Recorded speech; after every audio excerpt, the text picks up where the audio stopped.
But do you think that most people that are exhibiting this ongoing B cell maturation, do you think that they all have persistent populations in the gut or some other reservoir?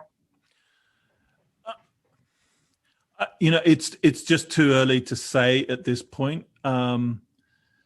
This continuing maturation of the antibody response does strongly suggest persistent antigen, at least. That doesn't necessarily mean an ongoing infection. We know that follicular dendritic cells can trap antigen, and the antigen can persist, at least theoretically, in the absence of viral replication.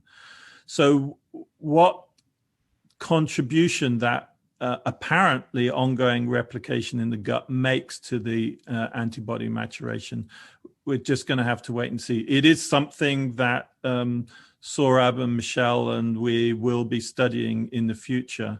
But as you correctly point out, it is quite a difficult place to sample systematically and repeatedly. It's not that much fun, to be honest, to give a gut biopsy.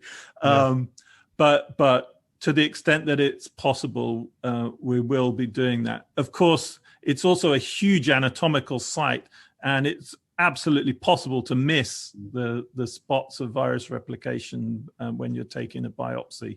So difficult to be definitive, but it sort of makes sense that prolonged replication there would help. I was going to suggest something, super low tech, like just grab a stool qPCR, every time they come in. And if the stool, positive or negative, correlated with the B cell maturation, that you're right. It doesn't prove it, but that would be highly suggestive.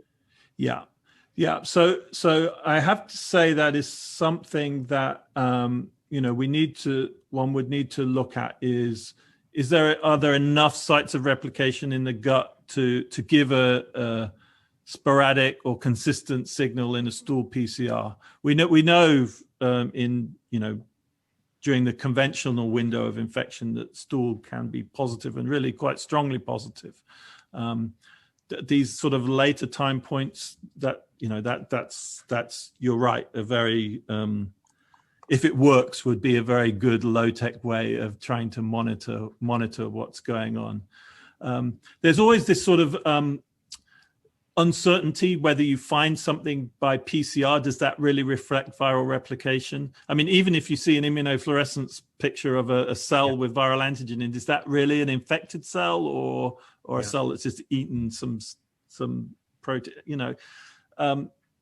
My suspicion is it's real virus replication, but there at least have been a handful of instances of isolation of infectious virions from stool, but it was a somewhat artificial setting. Yeah, stool's not the most hospitable place for virus. The mucosal lining of the gut, probably much better